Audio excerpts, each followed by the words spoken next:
Today on the Canadian Way, the 2019 Honda Civic Sport. It is a sport Civic because it has a VTEC and a turbo. Bonjour, hi. I've borrowed this car from the dude over there behind the camera. Hello. So now you're probably thinking, why are we reviewing another Civic? Well, two reasons. This one is a sport, it's hatchback, and it's red, so it's the opposite color. Plus, in 2019, the Civic got a big update in the interior. It really made a huge difference for the product. So like we mentioned, the Honda Civic is the most sold car in Canada since 1990s. This is the sport model that began in 2017. Back in 2019, this Civic worth $28,159. But nowadays, thanks to depreciation, it's worth around $22,000. The general look of the Civic Sport is rather more attractive than the regular Civic. Why? Because they got rid of the elegant chromy part, and it shows. The front end look rather more sporty because they got rid of that chromy thing here. And now it's all blacked out because when you go black, you never go back. You also have, for the sport model, a front lip, again black, to emphasize the sportiness of the car and producing downforce, because downforce is life. On the regular Civic, the grille here is fake, but over here, as you can see, you got some opening. That's for the intercooler, because this one has the 1.5 turbo. And over here, as you can see, the grille is different than the other side because of this. This is your sensor for your automatic I-beam system. When there's a car, the reflection of the light hit this sensor here and the I-beam turn off. Most new cars have their adaptive cruise control sensor in the logo. In the winter in Canada, your car is always dirty. Now you're probably thinking this one is kind of clean. Yeah, we only drive 500 meters from the car wash. But when the sensor gets dirty, it doesn't work. So Honda thought about that and put it right here. So now not only it's not exposed to dirty stuff, but your wiper can clean it up. Good job, Honda. Even if it's a sport model, Honda totally forgot to integrate this well. The sport model have some black trimmed mirror because it's quicker. And you also have a side lip for downforce again, because downforce is life. And the biggest difference between the Civic we've already reviewed and this one is here. It's an hatchback. You have a spoiler over here to produce even more downforce, because downforce is life. And as you can see, the body line is completely different because it's an hatchback. So I don't know why I'm telling it, but still I'm gonna keep telling it. It's an hatchback. So Honda, because it's a sport model, say screw up the elegance and they take out this freaking chrome trim that we criticize. So you got no golf here. So you're probably wondering, why is it written Nissan on these wheels? Well, it's winter in Canada. We need winter tire. So the owner of that car took the wheel of his Nissan Sentra SCR and put it on the Civic, and it actually looked very good. And otherwise, the tire size for this Civic is 235/40 R18. The owner of the Civic told me that it is around $1,400 to replace the tire. This is way too much. In the rear of the Civic Sport, you can see you have another spoiler, because downforce is life. You also have the rear headlight, you also have the rear tail light, which, as you can see, has an issue with water infiltration. You got water over here, water over here, water over here. Luckily, the car is still under warranty, but that's not normal. Also have your rear sporty bumper like the Civic Sedan, and you have a rear splitter for more downforce, because downforce is life. You also have a twin exhaust exit, because two hole is always better than one. But sadly, that means that this car has two mufflers, so it's gonna be expensive to replace. Beginning the interior with the trunk, The door doesn't open very high, but the way the trunk is made, it tempts you to bend over like this. So over here we have 729 liters of cargo space, and as you can see, it's very practical, it's very big, it's very wide, and I really like the way they integrate the thing that I don't remember the name to hide the stuff in your trunk. You also have over here a broomer and a shovel and a de-icer bottle. Canadian winter. The owner of the car told me that this shovel is very practical because his neighbor is very annoying because the car is low. So you use it, how many times you use it, right? Once. You use it once. We're at the beginning of the winter, so good luck. To lower the seats, there's no latch, so you have to bend over in the trunk. I won't lower this seat because there's Robert the teddy bear that's living right there. With the seats down, Honda didn't say how many liters of cargo you have, but it's very roomy and very practical. Getting in the rear seat, door opens pretty wide, but the way the opening is made is a bit tight.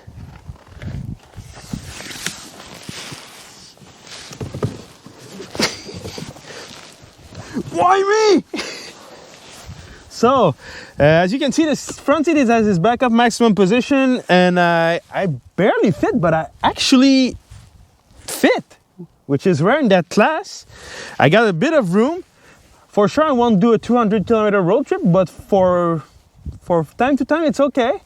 My head is in the ceiling, no space here, although the seats are comfortable. And now I can play with Robert the teddy bear. Otherwise, in the rear, except playing with Robert, you got nothing to do. There's no climate vents, no climate control, no nothing. The only thing you have is a speaker over here, which you can put your ear next to it and listen to the music very loud, and then become deaf. Getting in the front seat, GTA. The doors opens pretty wide. The access is very easy. The driving position is very nice. The steering is close to you, and the new interior is very nice too. The interior presentation is way better in this updated Civic, and the build quality is really better too. The interior is going to be short and sweet because it's an update model. Most of the stuff that are in the car are pretty much the same than the regular Civic we reviewed the other day. Door panels are a lot better than the 2018. You got very nice plastic with a little bit of tissue over here, which feels very nice. Tissue over here, and you still have the same switch very well placed. The rear seat, you have a center armrest like a lot of cars, but look how cushy it is. It's like a 1970s Cadillac cushy. The steering wheel of the Civic Sport is pretty much the same than the regular Civic, but it's covered in beautiful leather, and it feels a lot nicer. This Civic has automatic headlight, which is pretty nice, and now it has a digital gauge cluster, which looks very cool and sporty at the same time. And another difference with the gauge cluster is that you can control the entire infotainment system in your cluster. You can change your music, call people, navigation, everything is there. There's been a nice update to the infotainment system. Now you have Android Auto and Apple CarPlay, and the color are much nicer than the blue one that we have earlier. But sadly, it's still laggy. It takes some time to get to a menu, which is pretty sad. Climate control are still very simple to use. Big bottom, very easy, but like we mentioned, we prefer 3-knob that you can adjust your temperature while the car is not working. When you put your blinker on the right side, you have a good blind spot, but Honda thought about that and installed a camera. So when you put it on, I got a camera in my blind spot. And even if I don't put my blinker on, I just press on the top of the blinker switch and I activate the camera, which is a very nice feature. The Civic Sport has the same middle part than the regular Civic, but it's covered in a nice tissue and feel a lot better than the regular Civic. Under the hood of the Civic Sport, you're gonna find a 1.5 liter turbo engine. For the Sport model, it produces 180 horsepower and 177 foot-pound of torque. But for the regular model, it produces 174 horsepower and 162 foot-pound of torque. This one over here is matched to the 6-speed manual because the owner of that car is a man and he drives a sports Civic, so you need to shift it. If you take a sports Civic with the CVT, you're weird. The owner of the car average around 7 liters per 100 kilometers. That's in a kind of mixed situation. On the highway is around 5 liters per 100 kilometers, which is pretty good for that car. As you can see, Honda got rid of the engine cover, so now it looks like an engine. And two drawbacks from this engine. The earlier version have issue with oil consumption, so we're gonna see how this one is gonna handle it. Apparently, when it's very cold in Canada, like -30, like January, February, March, April, May, June, July, 1.5 turbo have a hard time to warm up the interior of the car. So I'm gonna keep you in touch with that. I'm gonna keep speaking with Mikai. Driving the Honda Civic Sport. First thing I noticed, like every Honda, visibility is very great. Even for the hatch, they put the way they put the second wing doesn't really affect your visibility. Very nice. Your blind spot is a bit obvious though, but you have your camera to compensate for it. So if the camera breaks down, you're gonna want to replace it. Sound deadening is pretty good. You hear a lot the tires, but the tires we got on that car are very, very loud. They might have a defect or something, but the owner of the car told me it's a lot less noisy normally with regular tires. The clutch is very soft, very easy to use, very progressive. Anybody is gonna understand this clutch. Personally, I prefer more grabby clutch, more hardcore clutch. Actually, I prefer everything more hardcore. By the way, ladies, I'm still single.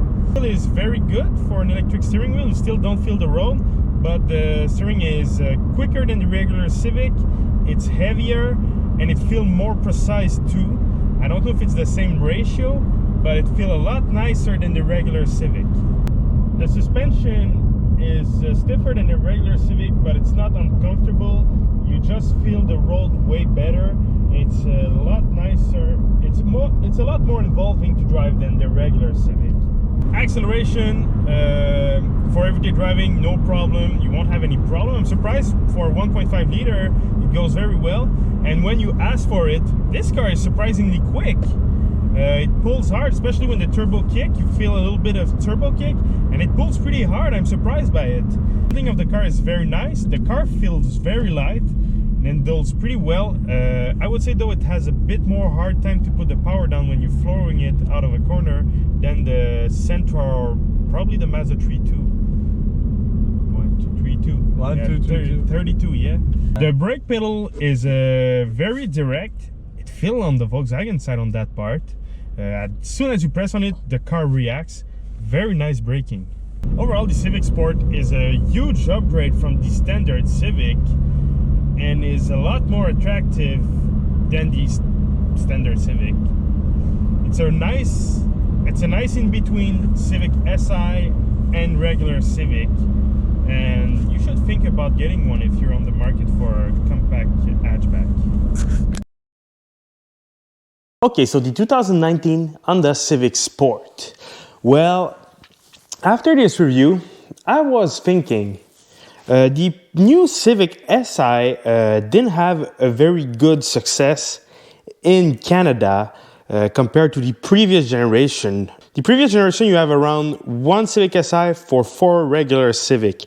But the new Civic SI was just a catastrophe. They sold around 1,000 a year compared to around 5,000 a year just in the province of Quebec. I was starting to thinking why, and after driving the Civic Sport, I think I found out why. First off, the Civic Sport isn't built in Canada, it's built in England. And there's some difference between the Civic Sport and the Civic SI. First, the Civic Sport is offered as you've seen, in hatchback configuration, which the SI isn't, only sedan for the SI. Second, it's the same engine. The Civic SI is a bit more powerful, but at the end of the day, comparisons show around 0.1 to 0.2 seconds on the quarter mile. For the gear ratio, for the transmission gear ratio are all the same. The only difference is that the Civic SI has a limited slip. Suspension-wise, the Civic Sport has a recalibrated suspension compared to the regular Civic, and the Civic Si got adaptive suspension. Adaptive suspension is very beneficial for handling and everything, but in terms of feedback, I didn't try an adaptive suspension that really gave me a very impressive feedback on the road, because it's absorbed everything, while the Civic Sport got a regular suspension. And then we come to the steering. The Civic Si got the same steering rack than the regular Civic, while the Civic Sport has its own steering rack. And that's a huge difference. And I think because of all of that, plus the fact that the hatchback is more practical, the Civic Sport just killed the Si, simply. And if you ask me if I should get an Si or a Civic Sport, I will tell you, save your money, get a Civic Sport. Now, in the end, the Civic Sport is a way more appealing package than the regular Civic, especially the one we review. I found that the regular Civic wasn't necessarily a car with a lot of argument if you compare it to its rival. That Civic Sport is a very attractive product, a very good product. I could see why people chose the Civic Sport over Mazda 3 or Nissan Sentra, and really a nice product, and that's why the Civic Sport is Canadian approved.